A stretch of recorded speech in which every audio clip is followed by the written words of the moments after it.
Confucius Teachings on Building a Happy Life, 37. Guidelines for Being a Good Person. A Foundation for Mahayana Buddhism Practice.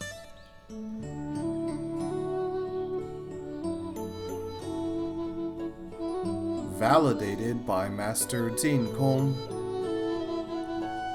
Speaker, Teacher Tsai Lixu.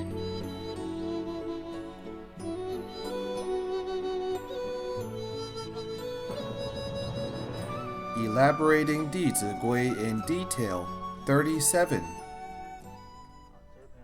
Hello, my friends. Let's look at the next phrase. Praising others' good deeds is a good deed in itself. People will be encouraged to do better when they hear about it. This phrase implies that when people hear about the many deeds and demeanor of good people, everyone will give rise to the intention of emulating them because, primordially, humans have an inherent good nature. I believe that in the past few days, some of you must have been encouraged to do even better. There must be some of you who have learned from these good examples, because I can see there is Dharma joy on your faces. This joy is definitely not gained from reading the classics, but from implementing the teachings in life. That is why praising others' good deeds is very good, because it can enable more people to receive benefits. Due to my implementation of this teaching in Dizigui, Uncle Lu's name has now spread throughout China. This is called praising others' good deeds is a good deed in itself.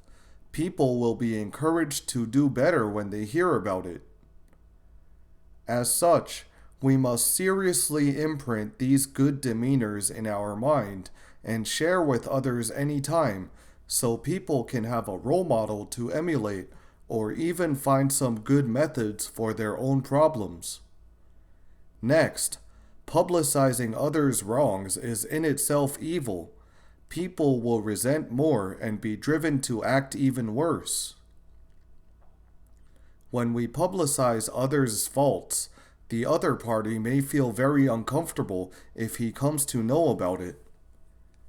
As the classic reads, the bad talk is like something carved into the bones of the inflicted one, and the inflicted one will always think of taking revenge on you.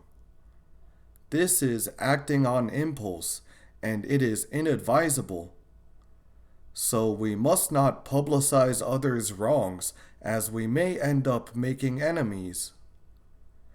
10 friends are not considered many, but one enemy will make you discomposed. We should brace a benevolent heart, lest we have conflicts with others. If we don't praise the goodness of others, but spread around a minor fault of theirs, then not only have we cut down our own blessings, but the greater offense is that our act will affect the atmosphere of the group and society. If everyone does not talk about the goodness of others, but only promotes others' wrongdoings, we are bound to cause major social problems and endless disputes among people.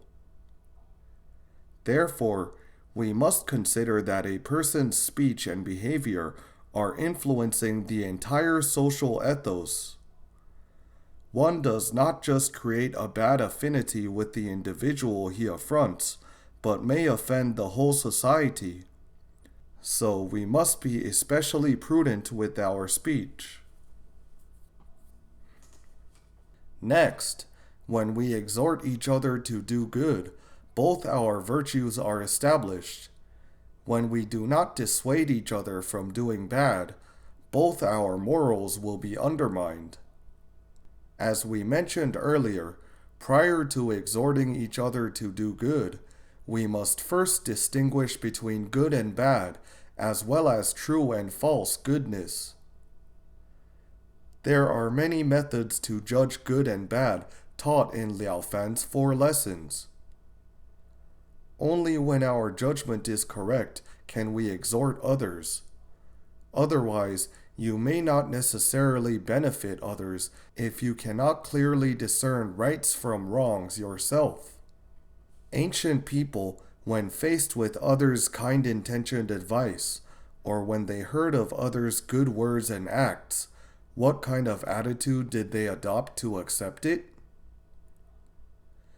Confucius praised Yanren thus: after obtaining a virtuous teaching, he will embrace it firmly and never lose it. In other words, as long as Yanren heard one single goodness, he would immediately imprint it to his heart and would strive to practice it. As long as talking about virtuous students, Confucius would always mention, "There is Yan Hui. He is keen to learn." Confucius was very pleased with Yanren because his learning was very solid.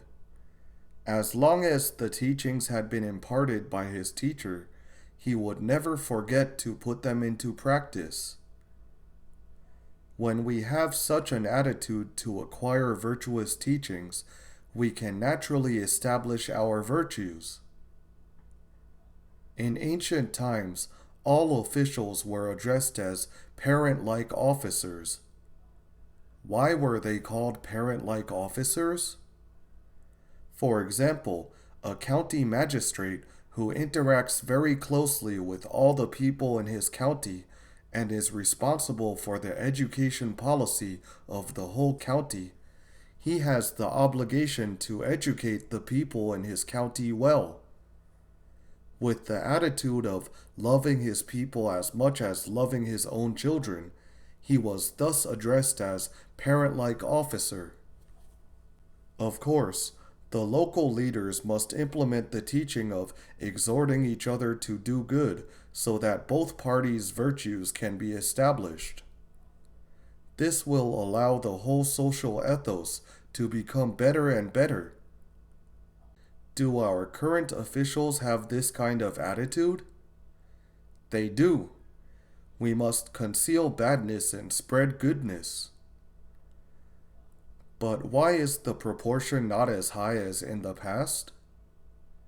They cannot be blamed because it is all our fault. We did not tell them about Dizigui. As the society flaming with utilitarianism now, people tend to be interest-oriented and neglect righteousness. As long as one can have the opportunity to learn Dizigui, his sense of responsibility as a parent-like officer will be awakened. In the Sui dynasty, there was a scholar named Xin Gongyi. This given name is not very common. My friends, wasn't this name given by his father good? By giving him this name, it was absolutely impossible for his son to commit evil and break the law because people were calling him Gongyi every day. His entire body must be full of awe-inspiring righteous energy.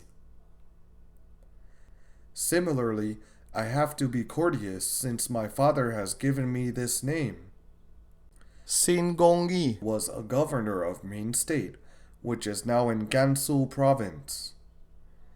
According to the local custom, one would be abandoned and left to fend for himself once he caught an infectious disease.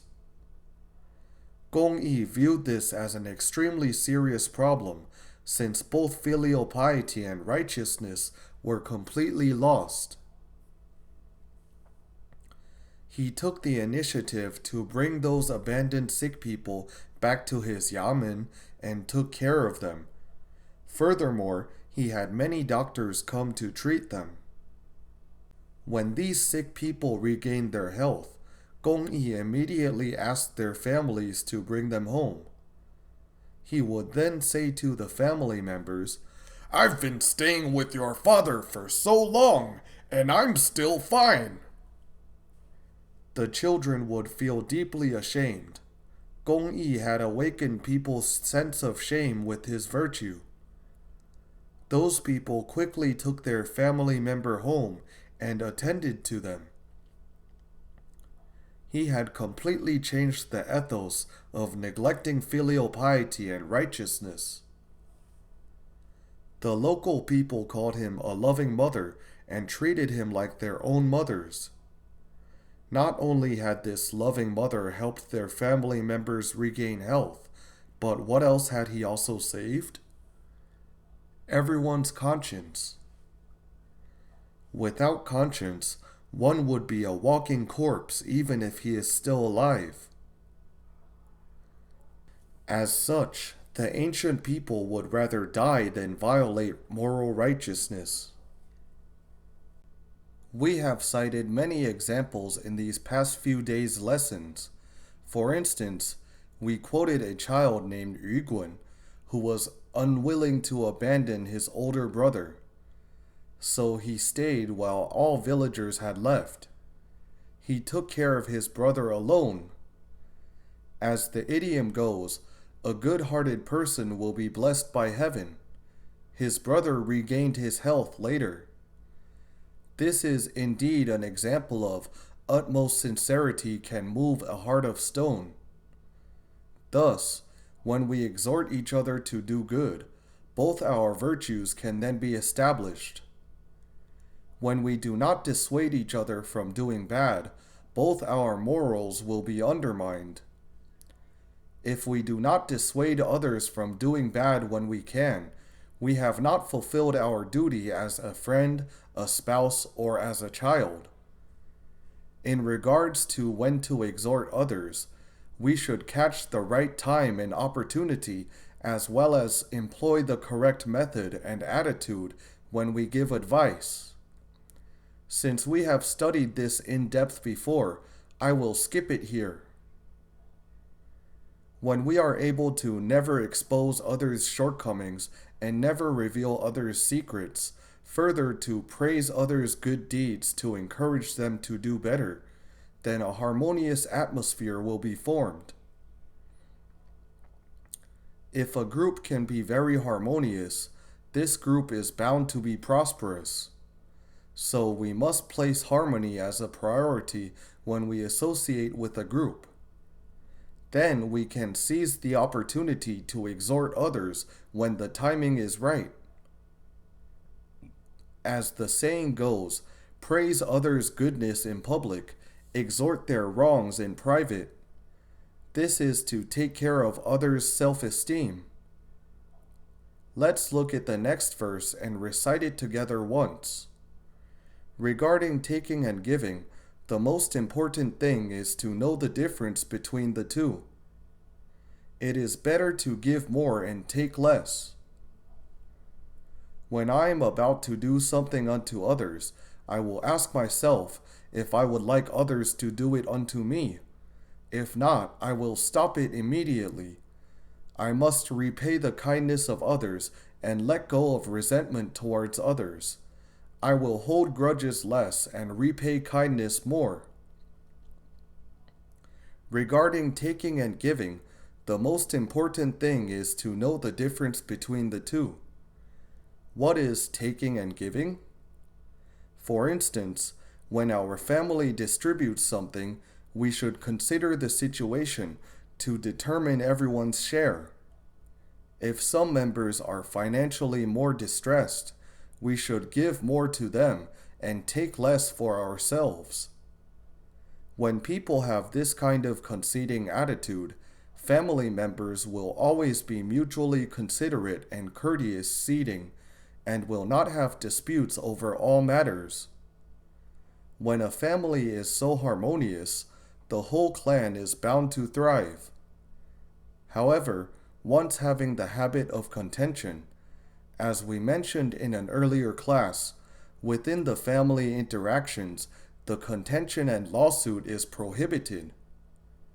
If family members were to take legal action for unfair wealth distribution, they may not have a good ending, and it will leave a bad example for future generations.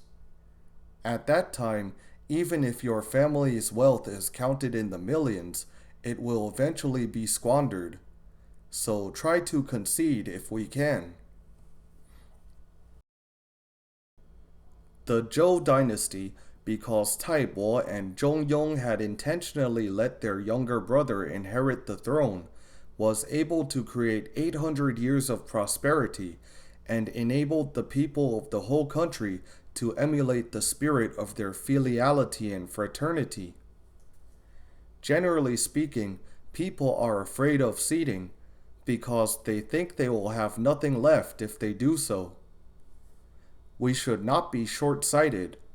As a matter of fact, when you concede, you have established your virtue and brought harmony to your family. Besides, your blessings will also be accrued because of your conceding action. When you have so much blessings, you will naturally be rewarded in the future. The way of heaven is impartial. It often favors the kind-hearted people. This is an eternal truth. So we should not deal with matters in accordance with our afflictions. Instead, we should act by the law of nature and the innate nature of all beings. So regarding taking or giving, the most important thing is to know the difference between the two. It is better to give more and take less.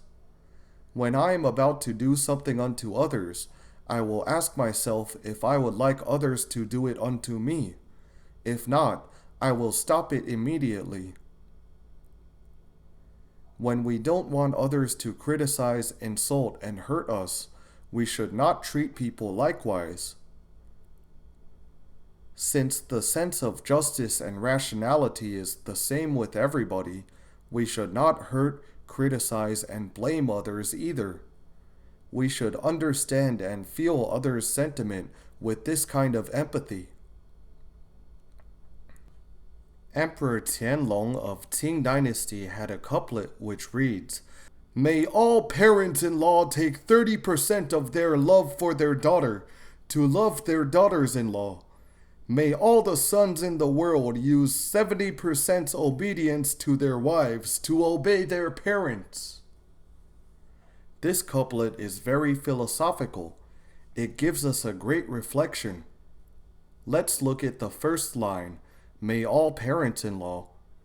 Through the ages, there is one kind of conflict that is more difficult to solve.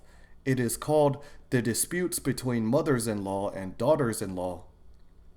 This conflict arises because they did not learn Dizigui.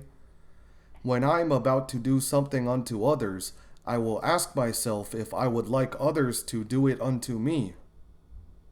Since daughters-in-law are someone else's daughters, if we can use 30% love for our daughters to treat our daughters-in-law, then we will definitely not have conflicts with our daughters-in-law. Actually, people are very strange. For example, a mother is very angry with her lazy husband because he neither does the housework nor helps with chores. Is she angry? Yes, she is very mad. Yet she would tell her son, "You just need to study well. No need to worry about anything." Isn't she raising a man who will drive another woman nuts? Is she? When I am about to do something unto others, I will ask myself if I would like others to do it unto me. Why do people treat their daughters-in-law more harshly? Because she had been through this. Probably her mother-in-law did not treat her well either. Don't do to others what you don't wish to be done upon you. If we used to be poor, we should care even more for the poor. May all the sons in the world use the 70% obedience to their wives to obey their parents. Generally speaking, whose words would weigh the most after a man gets married? His wife! This attitude is subject to discussion. We tend to act on impulse when we deal with matters related to our close ones. As a result, we will not be able to see the pros and cons of matters. If one is estranged from his parents after obeying his wife's words, the sign of his failure has already been revealed. His children will certainly not be able to learn filial piety. No matter how hard he works in his life, all his efforts may be futile in the end. So do not manage your life with emotions, because you will often become too prejudiced. What must you use? Rationality. Nowadays, people often talk about IQ, EQ, CQ, and HQ. What did they do to the simple things? They complicated them. They would not obtain the copyrights if they don't do so. Many principles are indeed one, but people have complicated it into so many that we do not know which one we should follow. What is EQ as written by Daniel Goleman? What is EQ? It is called emotional quotient, right? What about IQ? Intelligence quotient. How do we differentiate between these two? The ability to say sweet words is called EQ, right? Then what is called IQ? Showing high intelligence is called IQ. Are they two different things? Let's say a man says, "I'm very rational. I want to work hard to earn money. So I don't have much time to spend with my son because I need to work in the office overnight." Is he rational? Is he? He pats his chest and says, "I'm working hard for my family." It may sound very rational, but how can it be so? Rationality is something that allows one's life to develop in whole. If you say someone is full of love, he loves his son so dearly that he does not let his son do any house chores, is this called EQ? To love someone improperly is actually to harm him. When there is no rationality in your love, it is called abuse of love. What would you become when your rationality does not include love? You will become affectionless. Many entrepreneurs are very successful in their careers, but where have their wives and children gone to?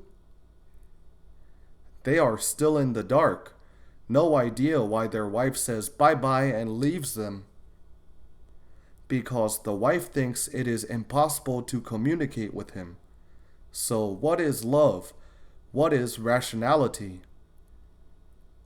A person with genuine love will definitely have true rationality, and a person with true rationality will surely have genuine love. When love and rationality are not duality, they are then genuine love and true rationality.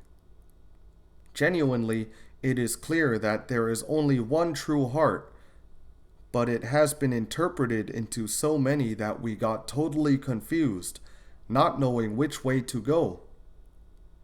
No matter how busy Uncle Lu is, he will insist on having meals with his family on Sundays. Does he have EQ or IQ? Both. Right.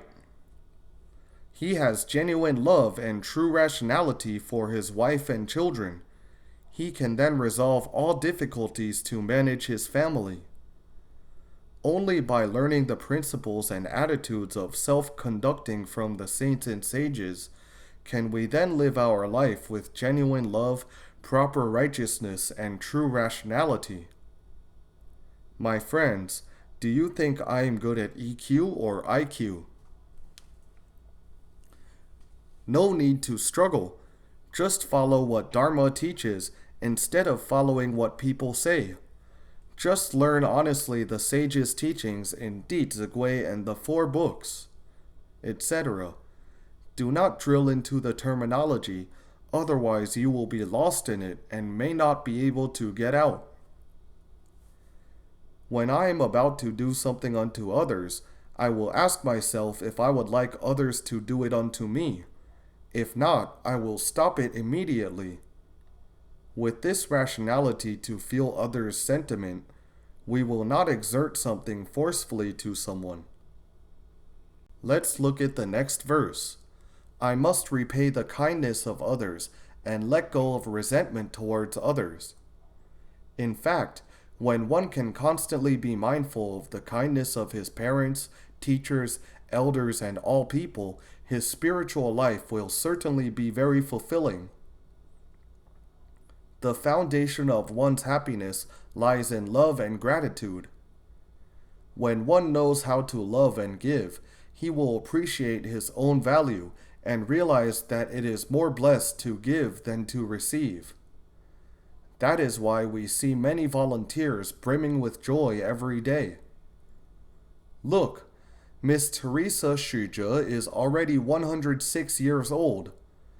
I once met her in person in Kaohsiung, Taiwan. She was really like a baby when she laughed, and her mind was utterly pure. I must repay the kindness of others and let go of the resentment towards others. She is always thinking how she can help others. This is living in a loving world. When one can constantly be mindful of others' kindness, he is living in the state of repaying kindness. When one repays the kindness of others, he will feel very fulfilled in his heart. It is very fulfilling.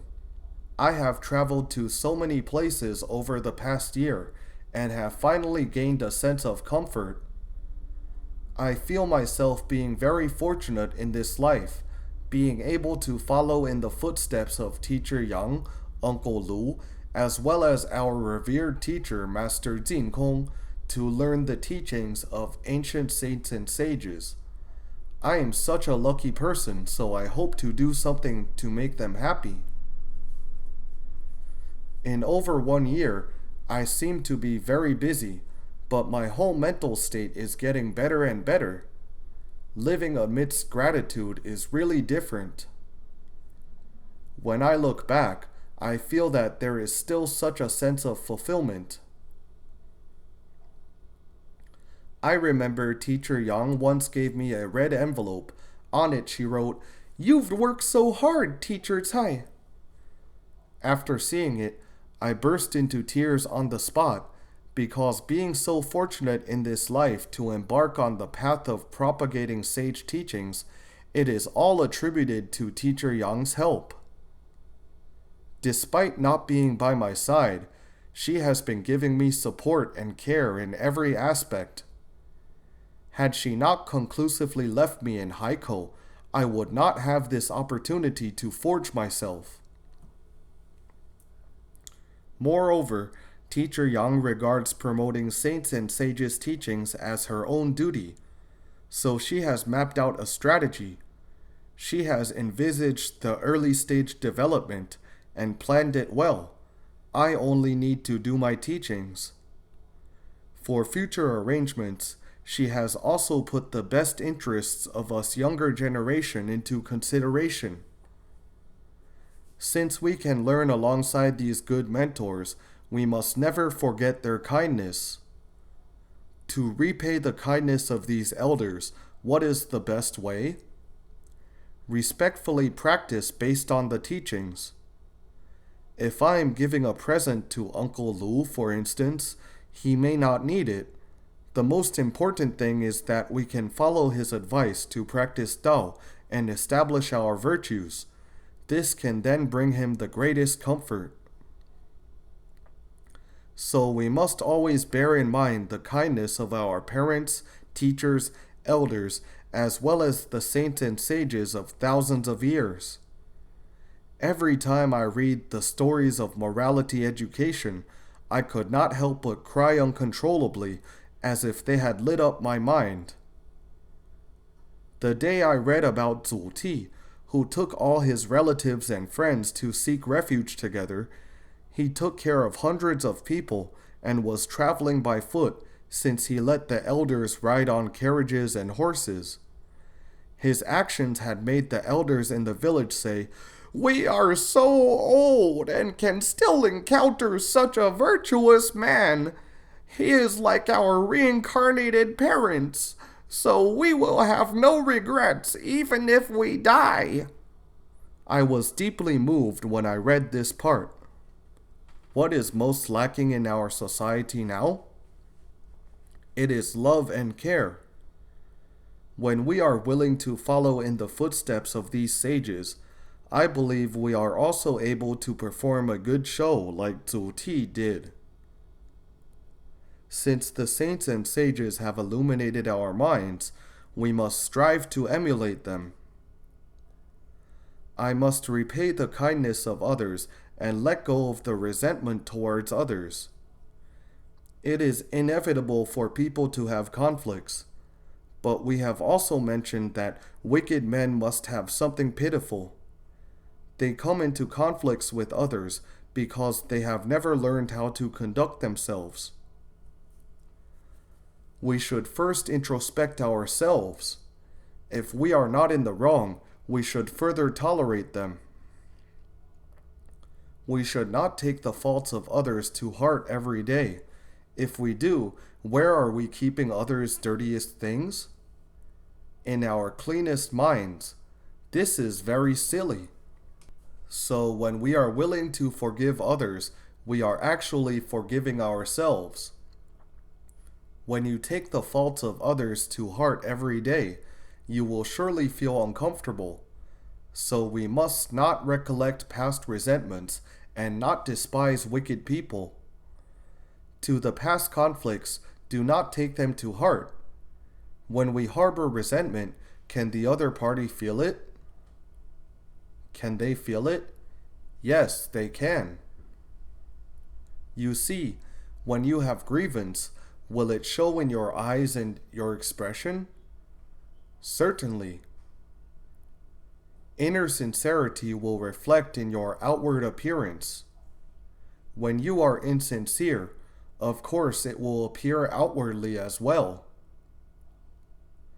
When you cannot let go of grudges, the relationship between two of you will become increasingly estranged. This is bad. After all, you may have to interact with the other party frequently, or you will still see him often in the office.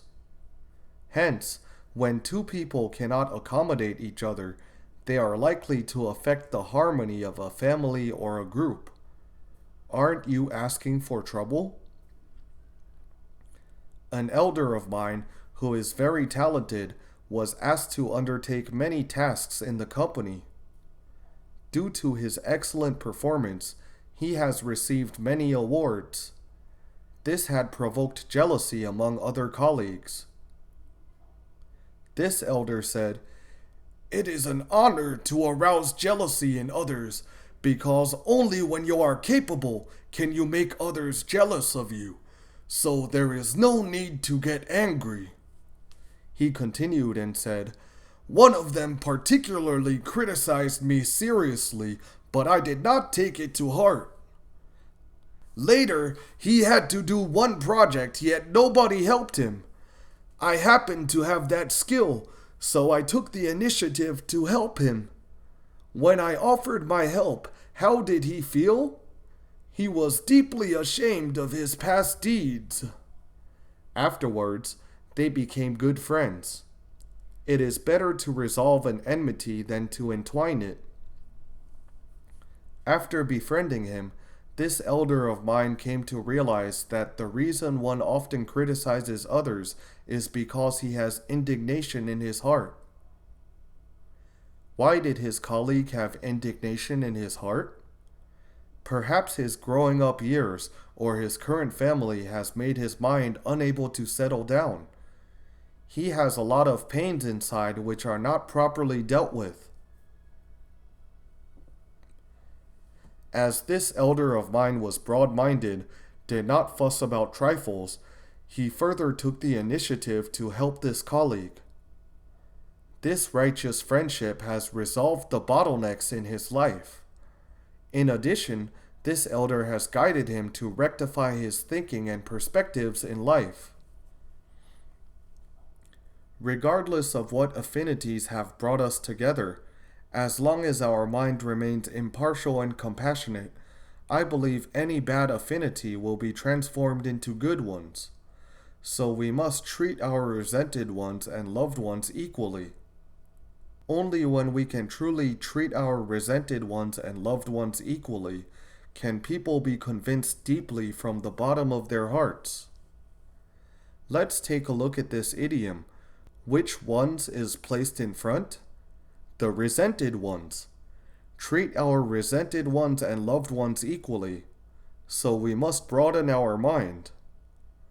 I must repay the kindness of others and let go of resentment towards others. In fact, once we can transform one single thought, our attachments will become wisdom right away. So we must learn how to transform our mindset. Thanks to those who have hurt us, as they have strengthened our mentality. Thanks to those who have deceived us, for they have deepened our insight. Thanks to those who have made us stumble, as they have intensified our ability. Thanks to those who have abandoned us, for they have taught us to be independent. Whom can you rely on until the end of your life? Impossible. This rely does not mean physical reliance. We must develop our spiritual mentality because the best thing we can rely on in life is our genuine wisdom.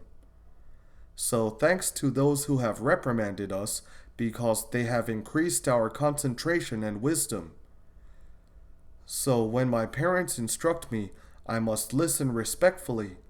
When my parents reprimand me, I must accept submissively. Not only parents, but anyone who scolds us, if we can be all ears to listen respectfully, our virtues and wisdom have improved at that very moment. Therefore, when one transforms a single thought, all his afflictions may turn into wisdom. When you are able to transform your mind, how will those people who have hurt, deceived, and made you stumble feel? They will be very surprised and further admire you. Amazed by your cultivation, they will be eager to know from whom you learned it. Then Dizigui can once again be introduced. We must bring glory to the saints and sages. We must bear the adversity. If we lower our level to be the same as others, causing them to lose confidence in Dizigui and say, "What kind of Dizigui are you learning?" that would be troublesome. So let go of resentment towards others. I will hold grudges less and repay kindness more. Hold grudges less does not mean that you really bear a grudge, but quickly turn that thought around. Repay kindness more does not only refer to more time, but eternally. How can we finish repaying the kindness of parents, teachers, and elders? To repay these kindnesses, we must hold fast to the attitude of devoting ourselves until we draw our last breath.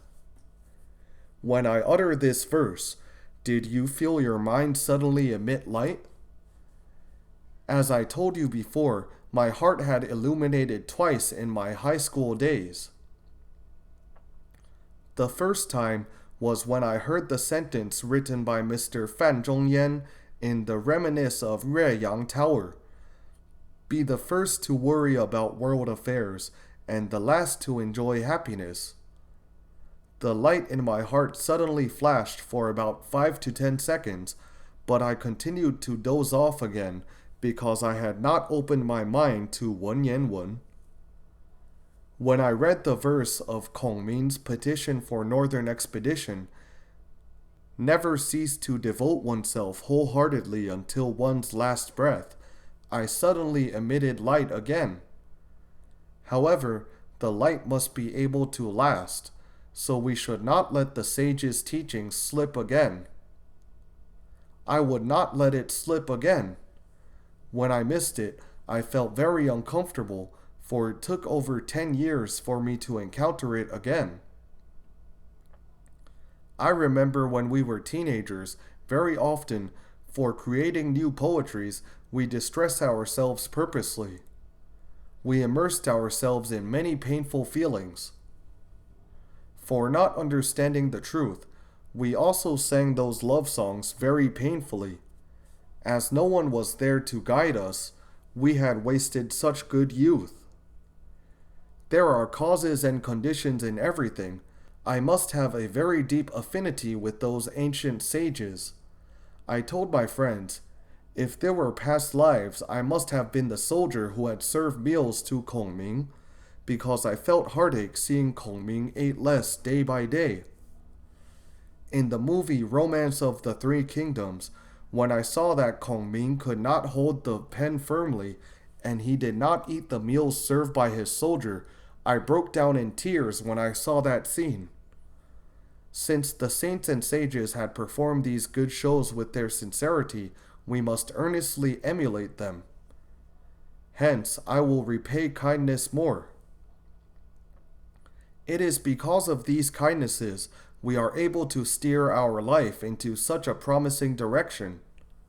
Without them, we would not be the same.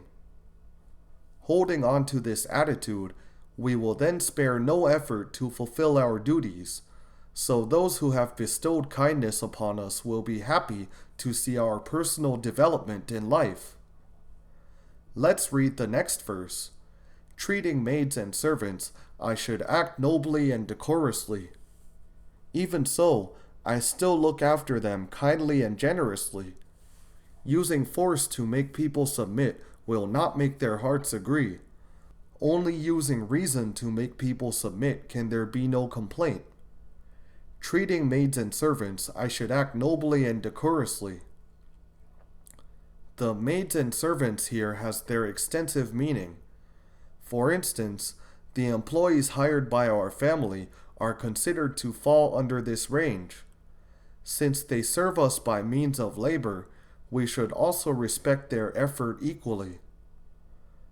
So when we have hired employees in the family, we should also educate children to treat them as their family elders.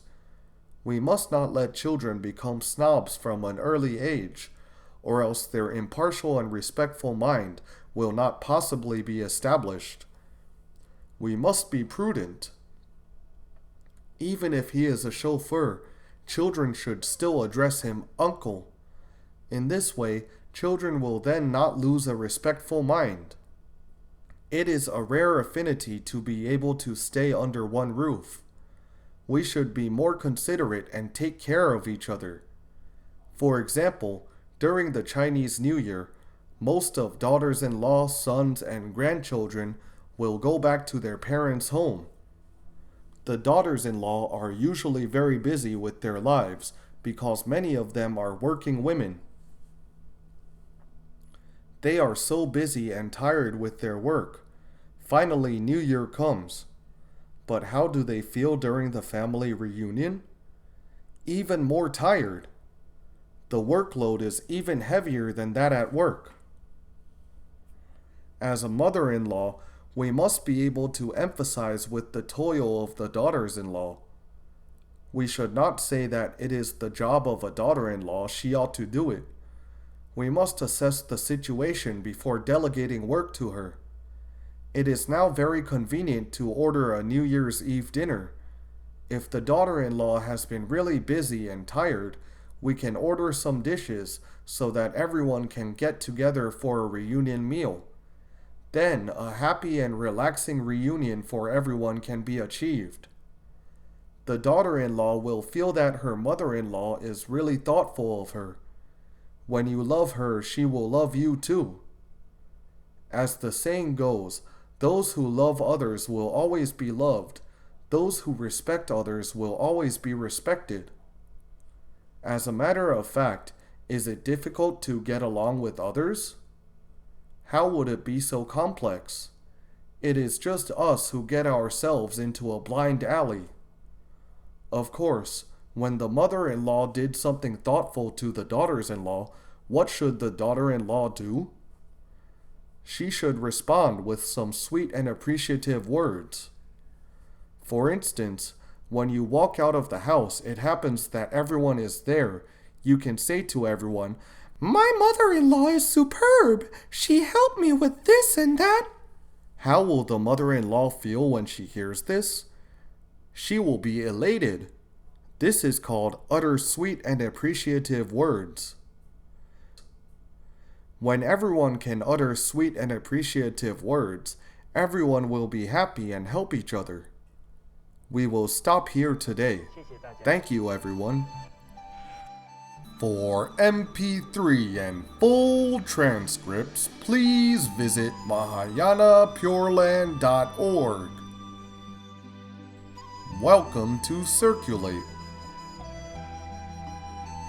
No copyright. Infinite merits to propagate.